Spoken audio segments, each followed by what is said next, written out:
Good evening India. नमस्कार, उम्मीद करते हैं आप सब अच्छे होंगे। और गुड इवनिंग इंडिया का आज एक खास शो लेकर हम फिर हाजिर हैं। खास इसलिए क्योंकि आज का हमारा ये शो कला और कला प्रेमियों के लिए समर्पित है। आज के शो की हमने बात की, लेकिन आज के दिन की भी बात करें तो आज हम याद कर रहे हैं अपने प्रथम प्रधानमंत्री पंडित जवाहरलाल नेहरू को, जिनकी 49वीं पुण्यतिथि आज है। आज ही के दिन 1964 में उन्होंने अपनी आखिरी सांस ली थी।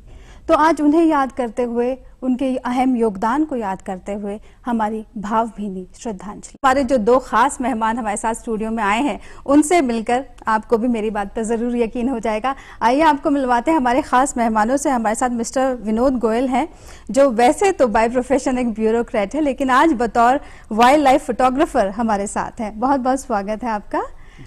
और साथ ही है भरत गोयल, जो मिस्टर गोयल के ही बेटे हैं, जो एक वाइल्ड लाइफ फोटोग्राफर हैं और एक एविड ट्रैवलर भी हैं।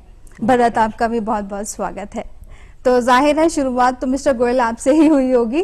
कैसे शुरुआत हुई?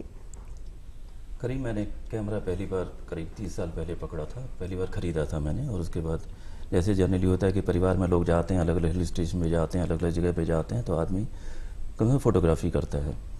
वो धीरे धीरे, क्योंकि जैसे जिस डिपार्टमेंट में हूँ तो वहाँ पे ज़्यादा ट्रांसफर्स भी बहुत ज़्यादा होते रहते हैं, तो एक आदमी को मौका मिलता है कि एक जगह से दूसरी जगह पे जाता है और धीरे धीरे कहीं पे कुछ लगता है उसे अच्छा है। तो उसी दौरान जो है वो कैमरा मेरे पास था। कभी बिहार में पोस्टिंग थी, तो कभी छत्तीसगढ़ में पोस्टिंग थी, कभी कलकत्ता थी, कभी बॉम्बे थी। तो सब करते करते अल्टीमेटली 2002 में जब मैं पहुँचा वहाँ पर as commissioner central excise Raipur, तो वहाँ पर जाके, क्योंकि जॉब है, पूरा राज्य है, बहुत सी जगह जाना होता है हम लोगों को। वो यूनिट्स होती हैं अलग अलग, जो है कोई स्टील बनाती है, कोई एल्युमिनियम बनाती है, कहीं पे कुछ निकलता है। तो जब उनको देखने जाता था तो बीच में जंगल पड़ता था। तो जंगल से अल्टीमेटली आदमी पहले सोचता है कि जंगल में क्या है, हर एक को ये कहता है जंगल में और कुछ नहीं, पेड़ हैं। परंतु पता लगा नहीं, और भी कुछ है, क्योंकि बहुत कुछ था, पेपर में पढ़ने से बहुत कुछ मिला। परंतु 2004 में आके लगा कि कुछ जंगल आपको खींच रहा है, आपको कुछ दिखाना चाहता है, आपको कुछ दिशा आपकी बदलना चाहता है। तो 2004 में पहली बार मैं कान्हा नेशनल पार्क गया मैं, और पहली बार टाइगर को देखा बच्चे के साथ, जो है टाइगर्स को बच्चे के साथ देखा। और जब वहाँ से आया मैं, तो वापस जब मेरे परिवार से मेरी बातें हुई कि पापा क्या देखा, तो मैंने कहा ऐसे से मुझे अच्छा लगा। कहता है कि हम जो छुट्टियाँ हमारी होती हैं, स्कूल हमारे ख़त्म हो जाते हैं, स्कूल की ये ख़त्म हो जाएगा, इम्तहान वगैरह ख़त्म हो जाएंगे, तो जैसे छुट्टियाँ आती हैं तो हम लोग भी इस बार और कहीं नहीं जाएंगे, रायपुर जाएंगे। मैंने कहा ठीक है, आइएगा, हम लोग जो है यहाँ से कान्हा चलेंगे। तो बस उसके बाद करीब जून 2004 की बात है, तो कान्हा गए। तो बच्चों को जो है, तो मतलब पूरे परिवार ने, मतलब बिटिया भी है, बेटा भी है, साथ में मिसेज भी हैं, तो हम लोग सभी के चारों लोगों ने लेपर्ड भी देखा और साथ में टाइगर भी देखा। बस उसके बाद कुछ लगा कि कुछ है। तो पहले तो था कि साल में कभी एक बार जाते थे, परंतु उसके बाद फिर बांधवगढ़, फिर पेंच, और फिर आसपास में काफ़ी जो है वहाँ पे पार्क्स हैं, वहाँ पे आसपास में जो छत्तीसगढ़ में, क्योंकि जनरली क्या होता है कि लोग बहुत कम नाम सुनते हैं उन जगह का। सीता नदी, उदंती, बारनवा पारा, अचानक मार, ये जगह है कि जो बहुत पुराने, लेस एक्सप्लोर्ड हैं, बहुत लोगों ने देखे भी नहीं है, लोग नाम सुना भी नहीं है। कि ज़्यादातर जो लोग दिल्ली में रहते हैं वो नाम सुनते हैं, कॉर्बेट है, रणथंभौर है, कान्हा है, बांधवगढ़ है, इन चीज़ों का नाम सुनते हैं। परंतु वहाँ पे जाके मुझे लगा कि नहीं, इसके अलावा और कुछ है जी। और यहाँ पे भरत एक स्टेप आपसे भी आगे निकल गए कि भरत, आप भी जैसे फैमिली में एक शौक था, लेकिन आपने शौक को बतौर करियर अपना लिया, और वो भी ऐसे कि आप एक इंजीनियर हैं, एक बहुत अच्छी एमएनसी में जॉब छोड़ के अब फुल टाइम आप वाइल्ड लाइफ फोटोग्राफर हो गए। ऐसा कैसे हुआ? देखिए, मैं जब एमएनसी में था तो मेरे जितने भी, हम लोग को 2 ही दिन मिलते थे, शनिवार और इतवार। उन 2 दिनों के अंदर भी मेरे को सिर्फ जंगल ही अपनी तरफ खींचता था। पहले मैं अहमदाबाद में था तो मैंने वहाँ के आसपास की सेंचुरीज कवर करी। फिर मैं पुणे गया तो मैं वहाँ के आसपास की, जहाँ हम लोग को पक्षी दिखते थे, वहाँ भाग लेते थे। तो धीरे धीरे करके मेरे को ये लगा कि जो वाइल्ड लाइफ के लिए जो मेरे को टाइम जो चाहिए वो मेरे को नहीं मिल रहा था। तो मैंने सोचा कि वाइल्ड लाइफ को ज़्यादा टाइम देने के लिए मेरे को ये चीज़, अपनी जो जॉब है वो छोड़नी ही पड़ेगी, और मैं उसके अंदर अपना फुल टाइम करियर से बनाऊँगा और अपना पैशन को, उसको एक अच्छे मुकाम पे लेके जाना चाहूँगा। तो कभी वो डिलेमा था कि मैं सही कर रहा हूँ कि नहीं कर रहा हूँ? बिल्कुल डिलेमा था, बहुत बड़ा था, लेकिन पर उसमें मैंने अपने, जब क्या होता है कि परिवार में ही देखते हैं कि उसमें मैं ये कहूँगा मेरे फादर ने मेरे को बहुत सपोर्ट किया, क्योंकि अदरवाइज ऐसा स्टेप लेने से पहले बहुत बार सोचना पड़ता है कि ऐसा क्या होगा क्या उसके बाद। लेकिन पर मेरे परिवार वाले समझते थे कि एक वाइल्ड लाइफ एक ऐसी चीज़ है कि एक बार इससे प्यार हो जाए तो इसको छोड़ना बहुत ही मुश्किल हो जाता है। तो यहाँ पे मिस्टर गोयल कहाँ कहाँ आप अभी तक गए हैं, कौन कौन से ऐसे लम्हे रहे जो बहुत ही अच्छा लगा, दिल को छू गए? जैसे कि हर एक विजिट हम लोग की जो जंगल की होती है वो याद नहीं होती है, कभी हम लोग भूलते नहीं है, ना भूलना चाहते। क्योंकि मैंने एक चीज़ जो पूरे इतने साल, मतलब करीब 9 सालों से मैं चल रहा हूँ, करीब 10 साल मेरा चल रहा है जंगल में। हम लोग ये सोच के नहीं आते सिर्फ टाइगर देखना है। लोग पूछते हैं टाइगर मिला, मैं क्या नहीं मिला, फिर क्यों जाते हो? मैं कुछ ऐसी चीज़ है सभी के लिए मुझे ये कहना है कि जंगल आपको कभी भी निराश नहीं करेगा। सिर्फ एक माइंडसेट मत बना के जाइए सिर्फ मुझे टाइगर देखना है, लेपर्ड देखना है, क्योंकि अपने आप में जंगल अपने आप में एक जंगल है, और एक जंगल, एक नेशनल पार्क और एक सेंचुरी दूसरी सेंचुरी से बिल्कुल अलग है। कभी बहुत से लोग सवाल करते हैं यार कौन सा सबसे अच्छा है, मैं कहूँ मैं जहाँ भी आता हूँ मुझे सब अच्छा लगता है। तो इसलिए बहुत देखा है मैंने और बहुत जा रहा हूँ मैं, और अभी लगता है कि इस ज़िंदगी में इवन अपने जो हिंदुस्तान के जो टोटल सेंचुरी हैं जो कि 500 से ज़्यादा हैं, और जो नेशनल पार्क जो 100 से ज़्यादा हैं, वो ये लगता है कि मैं उन सबको जो अपनी ज़िंदगी में कवर कर पाऊंगा। पर ये जो वाइल्ड लाइफ फोटोग्राफी की शुरुआत हुई, ये कैसे हुई? क्या आपने धीरे धीरे क्लिक करना शुरू किया, फिर लोगों ने अप्रिशिएट किया होगा? 2004 में मैंने चालू किया। जैसे 2004 में मैंने चालू किया, कभी आते थे फोटोग्राफी करते थे, फिर बांधवगढ़ गया, पेंच गया। जब पेंच में गया तो वहाँ पे कुछ अच्छा लगा, नागझीरा में कुछ ऐसे कुछ फोटोग्राफ्स मिले, लोगों ने यार इतने अच्छे फोटोग्राफ हैं, आप लोगों को दिखाते क्यों नहीं, अपनी एग्जीबिशन क्यों नहीं लगाते? ये था, काफ़ी सवाल था। 2008 में भी लोगों ने, जब कलकत्ता में पोस्टिंग थी, सुंदरबन वगैरह काफ़ी देखा, परंतु उसके बाद सोचा कि नहीं, दिल्ली चलते हैं, दिल्ली में अपने लोग हैं, बहुत कुछ हैं, और यहाँ पे अपना मुकाम पूरा होगा, लगेगा कि कुछ है, क्योंकि अपना डिपार्टमेंट बहुत ज़्यादा लोग हैं डिपार्टमेंट के, अपने जो है सगे संबंधी भी बहुत ज़्यादा, दोस्त भी बहुत हैं। तो सोचा कि दिल्ली में वहाँ चलते हैं, वहाँ पे करते हैं। तो पहली बार वो जब लोगों ने अप्रिशिएट किया कि बहुत अच्छे फोटोग्राफ्स हैं, तो उन्होंने कहा कि कुछ ना कुछ करना चाहिए, क्योंकि उसके लोगों को भी दिखाना है। क्योंकि असली है कि इंटरेस्ट लोगों में, क्योंकि मुझे इंटरेस्ट आया, मुझे अच्छा लगा, मैं कहा जब मुझे अच्छा लगता है तो दूसरों को भी दिखाना चाहिए, क्योंकि उसके पीछे बहुत सी चीज़ें हैं। क्योंकि आजकल देखें कि जैसे छुट्टियां बच्चों की ख़त्म हुई हैं, अब बच्चों की छुट्टियां चालू हुई हैं, तो इन छुट्टियों में लोग क्या करते हैं, कोई कहेगा मैं बाहर जा रहा हूँ, कोई मैं कभी ऑस्ट्रेलिया जा रहा हूँ, कोई कहेगा मैं दुबई जा रहा हूँ, कहीं जा रहा हूँ, किस लिए? वहाँ की वाइल्ड लाइफ देखने, वहाँ कुछ ना कुछ देखने के लिए, और भी शॉपिंग के लिए। मेरा मैसेज है, हिंदुस्तान में बहुत है जंगल। हमने कितने लोगों ने, पहली बात तो कितने परिवार ऐसे हैं हिंदुस्तान में जिन्होंने एक्सप्लोर किया है जंगल को, और एक बार जब जाता है, हम जैसे हुक्ड हो गए हैं बिल्कुल, सोचें कि और लोग भी देखें, पहले अपनी वाइल्ड लाइफ को देखें, उसके बाद हम बात करें कि सेरेन घाटी, इवन टेंजानिया और कीनिया वर्ग हमने जाना है। मैसेज है बेसिकली जी। और भरत, आपने क्या इस शौक को फिर आगे बढ़ाने के लिए कोई प्रॉपर ट्रेनिंग वगैरह भी ली फोटोग्राफी की? नहीं, फोटोग्राफी के लिए मैंने ट्रेनिंग नहीं ली है, एक छोटा कोर्स किया था, बहुत ही बेसिक कोर्स था, वो मैंने किया था। उसके अलावा मेरे जब इंस्पिरेशन मेरे साथ में हैं, फादर हैं, और बाकी अब मैं तो ये कहूँगा किसी औरों के लिए भी कि काफ़ी सारी चीज़ें जो हैं वो आज इंटरनेट की इतनी अच्छी दुनिया है, इंटरनेट पे काफ़ी कुछ चीज़ें मिल जाती हैं, इंटरनेट में कुछ अच्छे लोग मिलते हैं, उनके आप फ़ोटोज़ देख सकते हैं, उनकी चीज़ों में उनको स्टडी कर सकते हैं, और ऐसे ही अपने जो भी अपनी फ़ोटोग्राफी को और अच्छा इम्प्रूव भी कर सकते हैं। और फोटोग्राफी में सबसे ज़्यादा यही होता है कि आप फील्ड में जाएँ, खुद देखें, खुद खींचिए, उसके बाद खुद एक सेल्फ एनालाइज जब कोई करता है तो उसी से फोटोग्राफी को सीख सकता है। तो आज आप और एक स्टेप फर्दर गए हैं कि आप लोगों में अवेयरनेस लाने के लिए टूर्स वगैरह भी कंडक्ट करा रहे हैं, यंगस्टर्स को अवेयर करने की कोशिश कर रहे हैं, इसकी शुरुआत कैसे हुई? बिल्कुल, इसमें हम लोग जो है, एक मेरा विजन है कि हम लोग हमारा जो यूथ है, हमारे जो यहाँ के इंडिया के जो बच्चे हैं, उनको हम अवेयर कर सकें एनवायरनमेंट के प्रति, पर्यावरण के प्रति, कि उनको कैसे बचाया जाए, और मतलब जो आजकल जितने भी इश्यूज हैं कि उसको हम लोग कैसे उसको बचा सकते हैं, चाहे वो दिल्ली में हो, चाहे वो कोई नेशनल पार्क के हों, और ये सारी चीज़ें जो हैं, जितने भी आजकल हम टर्म्स देखते हैं, ग्लोबल वार्मिंग है, कुछ भी है, ये सारी चीज़ें जो हैं इफेक्ट कर रही हैं हमारे एनवायरनमेंट को। तो हम लोग का एक विजन है कि हम बच्चों को ये चीज़ें अच्छे से उनको, क्योंकि ये राइट एज है, बच्चे इस एज में सबसे अच्छे से अपने जो भी चीज़ें होती है सीख सकते हैं और उसको अपनी लाइफ में अप्लाई कर सकते हैं। तो हम लोग एक टूर्स भी करते हैं, नेचर कैंप्स उनके लिए ऑर्गेनाइज करवाते हैं। और मिस्टर गोयल, लोगों को ये लगता है कि अगर मेरी फोटोग्राफी में दिलचस्पी है और मुझे सीरियसली इसको परस्यू करना है तो सबसे पहले तो लाखों का एक कैमरा होना चाहिए। सबको ये लगता है कि जब तक एक अच्छा हाई एंड कैमरा नहीं होगा तब तक आप शुरुआत नहीं कर पाएंगे। आप क्या कहते हैं अपने एक्सपीरियंस से? नहीं, ये बिल्कुल सही कहा है आपने कि बिल्कुल ये फोटोग्राफी की वाइल्ड लाइफ फोटोग्राफी एक स्पेशलाइज्ड है। एक ऐसा नहीं कि जैसे फैशन फोटोग्राफी आप अपने स्टूडियो में कर लीजिए, आप एक आपको कैमरा चाहिए, एक लेंस चाहिए, क्योंकि यहाँ पे बहुत सिचुएशंस अलग अलग हैं। क्योंकि आपने बहुत सी चीज़ें कि आप उनके पास नहीं जा सकते, बर्ड्स को आप बिल्कुल करीब से नहीं कर सकते, जो हाइट लगानी पड़ेगी, फिर भी इतना बहुत सेंसिटिव है और बहुत सी चीज़ें हैं। तो आपको कम से कम जो है कि अच्छी फोटोग्राफी के अलग आपने वाइड स्पेक्ट्रम में दिखाना है, आपने चीज़ों को हैबिटेट में दिखाना है कि अपनी जानवरों को हैबिटेट में दिखाना है। बहुत से लोग करते हैं सिर्फ उनको जो है सिर्फ उनका चेहरा दिखा देंगे, नहीं, जब तक जंगल के बारे में नहीं पता चलेगा कि जंगल का वहाँ की टोपोग्राफी क्या है, वहाँ की कॉर्बेट की अलग है, कान्हा की अलग है, सुंदरबंस की अलग है, तो जब फोटोग्राफ के थ्रू जो निकल के आती है, चाहे वो वाइड पे लीजिए चाहे वो टेली पे लीजिए, तो उनको सभी को सिचुएशन को, क्योंकि हम वक्त नहीं है आपके पास, कोई सिचुएशन ये नहीं कि आपको जो है आप उसको कहीं भी खड़े हो जाइए, आप वो नहीं है।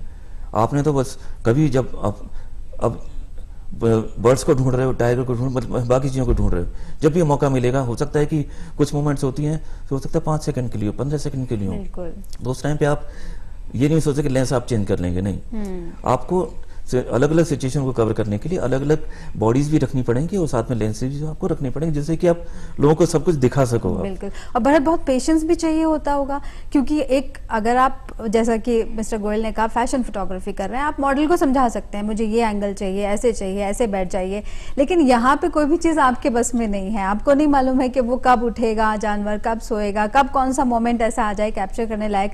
बहुत पेशेंस चाहिए होता होगा। ये सबसे बड़ा चैलेंज भी है और यही एडवेंचर है कि हमें कुछ नहीं पता कि क्या होने वाला है, जो लाइट है उसी का यूज़ करना है। और रही बात पेशेंस की, तो सही बात है, पेशेंस इसमें बहुत चाहिए। हमें कुछ नहीं पता कि हम जानवर है, कभी निकलता है बाहर, कभी नहीं निकलता, शर्मीला भी होता है।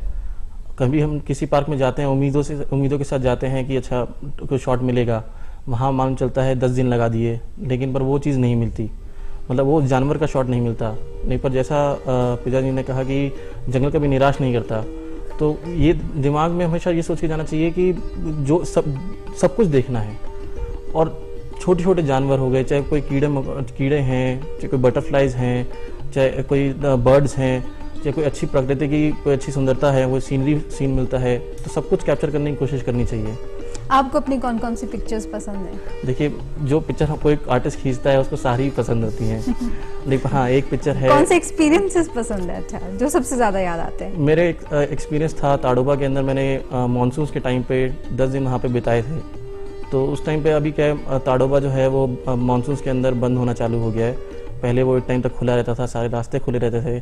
तो वो 2010 की बात है, तो मैंने वहाँ पे 10 दिन बिताए थे और मैं एक फैमिली के पीछे था, टाइगर फैमिली थी वहाँ पे, तो टाइगर्स विद 4 कप्स। तो मैं उसको फोटोग्राफ करना चाहता था, मेरा एक एम था कि मैं उनको फोटोग्राफ करूँ और लोगों के सामने दिखाऊं। तो उस दौरान मेरे को बहुत कुछ मालूम चला जंगल के बीच में। 10 दिन कंटिन्यूस रहना जंगल के अंदर अच्छा लगा। और उसके अंदर मालूम चला था सिर्फ मेरे को 2 ही दिन ऐसे मिले थे जब हाँ मेरे को टाइगर की साइटिंग हुई, और उसके अंदर सिर्फ 2 ही सफारी ऐसी हुई जहाँ कुछ अच्छे फोटोग्राफ्स मिले और जो मैं अच्छे से उनको डिस्प्ले कर पाया। लेकिन एक्सपीरियंस कमाल करा, एक्सपीरियंस बहुत कमाल करा। हर जगह हम लोगों को कुछ ना कुछ चीज़ें देखने को मिलती थी। कभी हम वेट कर रहे होते थे तो उसके में मालूम चलता था वहाँ पे मानसून में कुछ मकड़ी का जाला है, तो हम कभी उसको देख रहे हैं, कोई कभी देखते थे उसमें कोई बटरफ्लाई फंस गई है। तो वो सारी चीज़ें जो हैं बड़ी अच्छी लगती थी। राइट। मिस्टर गोयल, परिवार के जो बाकी 2 सदस्य हैं उनको भी शौक है?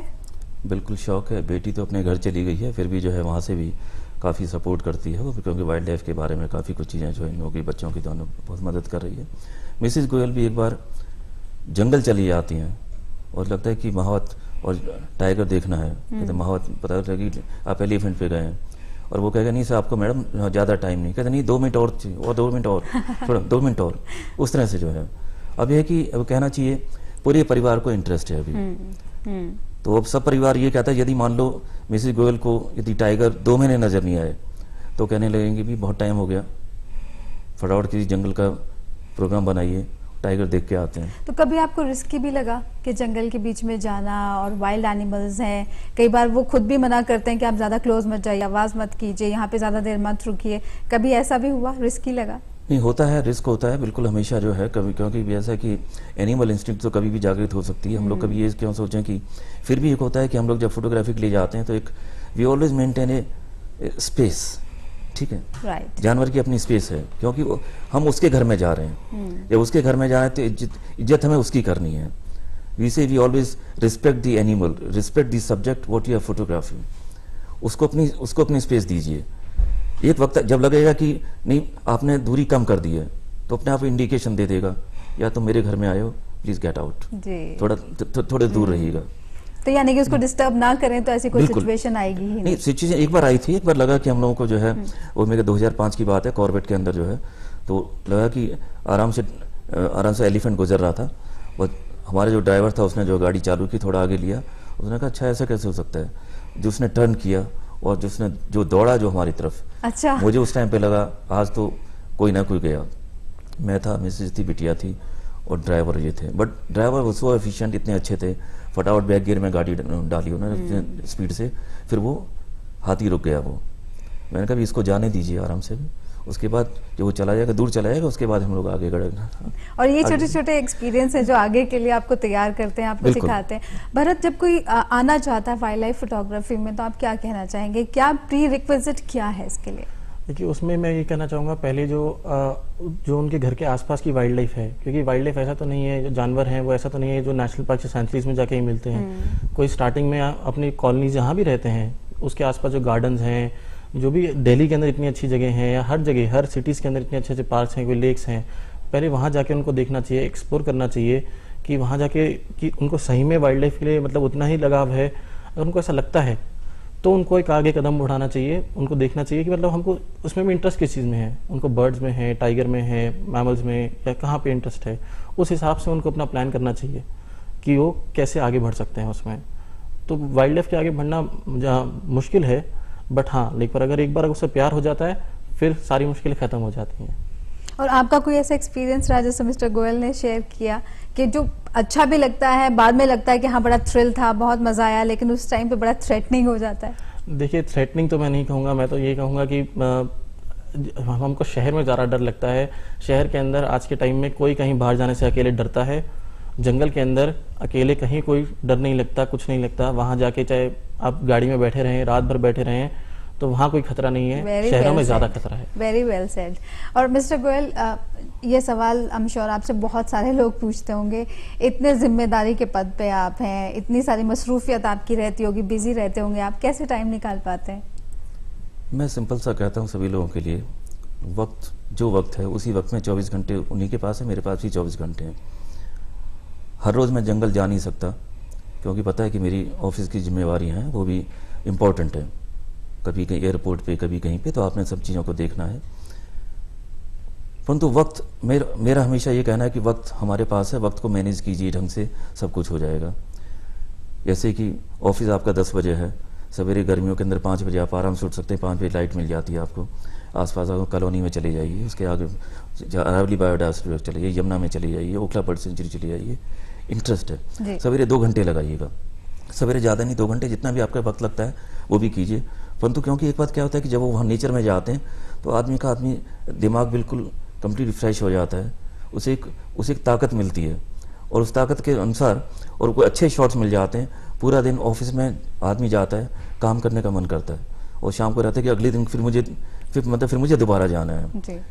तो मतलब मेरा है कि सिर्फ वक्त है, बहुत है, सिर्फ हम लोग बहुत सी फालतू चीज़ों में हम लोग वक्त को गंवा देते हैं। उस वक्त को हमें बचाना है, और अपने लिए हम लोग करना क्या चाहते हैं, खाली सिर्फ अपने लिए नहीं, सिर्फ सभी के लिए, क्योंकि सभी को अवेयर करना, सभी को बताना चाहते हैं कि वक्त वही वक्त, उतना ही वक्त सभी के पास है, किसी के फालतू वक्त नहीं है। तो उसी वक्त को अपने ढंग से सदुपयोग कीजिए उसका, और जब सदुपयोग उसका करोगे तो जो उसके सामने रिजल्ट्स आएंगे वो इतने अच्छे आएंगे, लोग अपने आप अप्रिशिएट करेंगे। और भरत, आप जैसे युवाओं को देख के बहुत अच्छा लगता है कि अभी से आपने वो अहमियत, वो कनेक्ट आपने एक स्टैब्लिश कर लिया है नेचर के साथ, आप उसकी इम्पोर्टेंस को भी समझ रहे हैं, यहाँ तक कि आप इसको आगे बढ़ाना चाहते हैं, लोगों को अवेयर करना चाहते हैं। क्या क्या प्रयास आपकी तरफ से किए जा रहे हैं और आगे के लिए क्या क्या सोचते हैं आप? देखिए, मैं अभी हम लोग जो हैं हम लोग बच्चों के लिए एक नेचर कैंप कंडक्ट करते हैं, और काफ़ी सारे NGOs हैं जो अलग अलग जंगल में काम कर रहे हैं, उनके साथ जुड़ने का प्रयास होता है, उनके साथ जुड़ के बहुत सारे आइडियाज़ होते हैं। क्योंकि क्या होता है कि इंडिया में बहुत सारे जंगल हैं और हर जंगल के लिए अलग अलग तरीके हैं, एक तरीका हर जंगल में नहीं अपनाया जा सकता।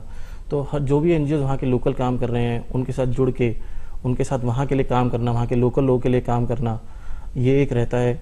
और इसी चीज़ में मतलब आगे बढ़ने का विचार है। और आप दोनों अब हमारे दर्शकों को कोई मैसेज देना चाहेंगे? आपने प्रकृति को इतने करीब से देखा, आप आगे भी जागरूकता फैलाने की कोशिश कर रहे हैं। एक व्यक्ति जो घर में बैठा होता है उसको लगता तो है कि हाँ, एक एनवायरनमेंट को साफ सुथरा रखना है, अच्छा रखना है, उसके कंजर्वेशन में हमें मदद करनी है, लेकिन वो एक कनेक्ट नहीं है, वो दिल से महसूस नहीं कर पाते। उन्हें लगता है कोई स्पीशीज एक्सटिंक्ट हो भी रही है, बड़े दुख की बात है, लेकिन मुझे क्या फर्क पड़ता है, ये एटीट्यूड है। इसमें बदलाव कैसे आएगा? देखिए, एक इंसान को ऐसे सोचना चाहिए कि हर आदमी ये सोचता है कि अपने घर को हर कोई साफ रखना चाहता है, जहाँ पहले घर में रहता है। फिर उसको सोचना चाहिए उसकी जहाँ वो जिस एरिया में रह रहा है उसको साफ रखना चाहिए, जिस शहर में रह रहा है उसको साफ रखना चाहिए, जहाँ पे वो जिस कंट्री में रह रहा है उसको साफ रखना चाहिए। तो ऐसे ही सोचना चाहिए कि अगर उसके पूरे घर से एक भी सदस्य अगर कोई गायब हो जाए, मिसिंग हो जाए, तो क्या उसको उसकी चिंता नहीं होनी चाहिए? Right, absolutely. और मिस्टर गोयल, आप कोई दर्शकों को मैसेज देना चाहेंगे कि आज के वक्त में जब हमें बहुत ज़रूरत है ये अहमियत समझने की कि नेचर हमारे लिए कितना कुछ करती है, उस इम्पोर्टेंस को लोग कहीं ना कहीं नकार रहे हैं, कहीं ना कहीं इग्नोर कर रहे हैं, कैसे लोगों को वापस वहाँ पे लाया जाए, कैसे उनको उनकी जिम्मेदारी का एहसास कराया जाए? देखो, मैंने पहले कहा कि एहसास हमें ऐसे ऐसे कराना है कि आज जितनी भी समस्या हैं, चाहे वो डिफॉरेस्टेशन की चल रही है, चाहे कंजर्वेशन की चल रही है, या हम लोग ग्लोबल वार्मिंग की बात कर रहे हैं, ये सब समस्या कहाँ से हैं? वो नेचर से। क्योंकि नेचर को हमने बर्बाद कर दिया है। अपने आसपास थी, दिल्ली में यमुना नदी थी, पूरी ख़त्म कर दी है, लगता है कि नाला बन गया है। इसको ये समस्या वहीं से आ रही हैं, क्योंकि जिसके रिस्पेक्ट करनी चाहिए हमने उसको रिस्पेक्ट नहीं किया। और धीरे धीरे ये समस्या इतनी ज़्यादा बढ़ती जा रही हैं कि वो हर एक कोई पेपर उठा लीजिए, हर एक पेपर के अंदर हर रोज़ कुछ ना कुछ समस्या आती है। यहाँ पे कहीं पे पता लगा कि एक नया रूट बना रहे हैं, नई रोड बना रहे हैं, उसकी वजह से जो कॉरिडोर था एलिफेंट्स का, टाइगर का था, वो ख़त्म हो रहा है, या नदी थी वो ख़त्म हो रही है, या जंगल कट रहे हैं। तो अल्टीमेटली इफेक्ट हमारे ऊपर आ रहा है। हर बार देखते हैं, कभी कहते हैं कि गर्मी ज़्यादा हो रही है, क्यों हो रही है? Everybody blames the global warming. तो हम लोग अपने हिंदुस्तान में रह के हम लोग इन चीज़ों को अपने आसपास, जैसे भरत ने कहा कि अपने आसपास हम लोग देखें, उन्हीं चीज़ों को संभालें, उन चीज़ों को ठीक रखें। यानी हमें अपने आप में ही पहले झांकने की जरूरत है, अपनी जिम्मेदारी समझने की जरूरत है। हमें अपने आप को देखना पड़ेगा कि हम लोग क्या चाहते हैं, और सबके लिए, खाली अकेले के लिए नहीं, वो सबके लिए। और इतना खूबसूरत आपने संदेश दिया। इसी के साथ आप दोनों को बहुत बहुत मैं धन्यवाद करना चाहूंगी कि आप स्टूडियो में आए, अपनी पिक्चर्स इतनी खूबसूरत आपने हमारे साथ शेयर की, और साथ ही इतनी अच्छी अच्छी बातें आपने हमें बताई। बहुत अच्छा लगा आपसे मिलकर। Thank you so much. तो आज का सफर यहीं तक। मनोरंजन और जानकारी लेकर हम फिर हाजिर होंगे। तब तक के लिए इजाजत दीजिए। नमस्कार।